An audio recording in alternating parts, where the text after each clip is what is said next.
What's up, everybody? Welcome to episode number 26 of Week in Review. My name is Sean, and on this week's show, we have two games to talk about, and we'll look forward to this week's new releases. The first of this week's two games is Burnout Paradise Remastered, which is a fantastic game that I picked up on the PlayStation mid-year sale. This game is really good. It's a remaster of a 10-year-old arcade racer, open-world arcade racer. And I mean, I'm sure people have talked a lot about it in, 10 years, but this game holds up remarkably well. Like, I was surprised. Like, I just jumped back into the game and I was like, man, like, this game is a lot of fun. And I can't believe that EA hasn't made a new Burnout. Like, they haven't done, like, the Battlefield Battlefront every other year sort of thing, but, like, with Need for Speed and Burnout, and just flip those every year. The game's just a lot of fun. Like, you drive around, you do races, you do marked man events, which are like you have to get from point A to point B without being crashed by computer opponents.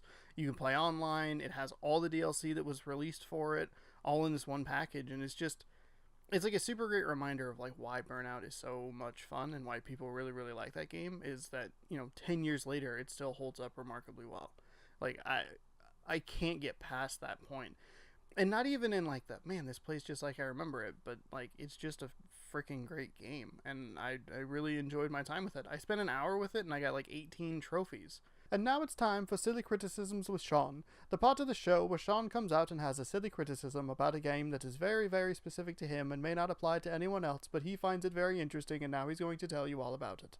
The trophy list is better and like makes way more sense, and is just, it's an easier like platinum on the PlayStation than it is a completion on the Xbox One or Xbox 360. This has been Silly Criticisms with Sean. I think it's a super great value for what it is. Like I said, all the DLC comes in with it, and I don't know. It's just the ultimate version of a super great game. I think that if there are maybe some negatives to it, there are only 8 total points to race to, so one for each of the 8 marks on a compass. So like north, northeast, east, so on and so forth. And that can feel a little repetitive, but it also helps you kind of memorize the roads a little bit more, and it shows you more intuitively where to look for shortcuts, even if maybe racing all the way up to the wind turbines is kind of dull. But the downtown section of it is really interesting. I think this is a fantastic game. I think you should really look into picking it up if you like arcade racers. And if you played it before, like, pick it up again and play it again, and then be like, oh yeah, that's why Burnout's so freaking awesome. Oh man, I should go play some Burnout. This week's episode is brought to you by Dasani Water. Now on sale at Safeway for like 99 cents. Normally $2.09. A savings of $1.10. Thank you, Dasani, for your non-existent sponsorship. The second game on this week's list is Captain Toad Treasure Tracker, which is an absolutely fantastic game. I think it's super well designed. It's really intuitive. It's a really great puzzle platformer game. Captain Toad can't jump, so you have to move him from your starting point A, to the star that he's looking for, like kind of like Mario 64. Like, you have to get from point A to point B with enemies and obstacles in the way. And what's interesting about this game is it's basically just a cube. So there's like a very clear top layer, and they're like dioramas. Dioramas is almost a better way to describe it. And you have to pick, or like you have to figure out how to get from point A to point B, and like stuff's in the way, so you have to go to a certain section to hit a switch to move something that allows you to access another area. And it's super well designed and a lot of fun. Each level has 3 hidden gems, which are all really well, sometimes very deviously hidden. And so far in the 18 levels that I've played, I have every single hidden gem, and I had a really good time getting those and looking for them and finding them and trying to figure out, like, if I were a developer, like, where would I put these?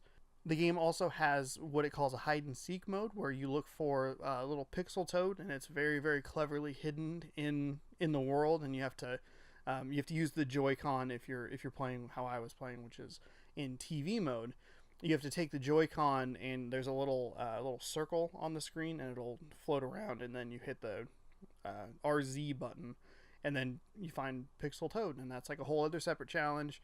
And then each level has like a checkoff challenge of like complete this level without alerting any of the enemies or any of the Shy Guy enemies, or complete this level collecting 75 coins, or complete this level without being hit, or so on and so forth. Like they're really really fun, and I keep going back to the word intuitive because like I got almost all of the challenges. I think there are two that I need to go back and get, and then I think I need to find one hidden toad. I could not find one of the hidden toads in the level, and in one of the levels, and I looked all over for it. I moved everything every which way I thought I could, and I can't wait to find him. And he's going to be in the most obvious spot, and I'm going to be like, well, I'm super glad I missed that the 9 times I flipped that thing around. I'm looking forward to going back and hopefully completing those last couple of challenges that I need to complete, and hopefully finding that one deviously hidden toad. I'm really excited. I played the whole first book, which is the first 18 levels.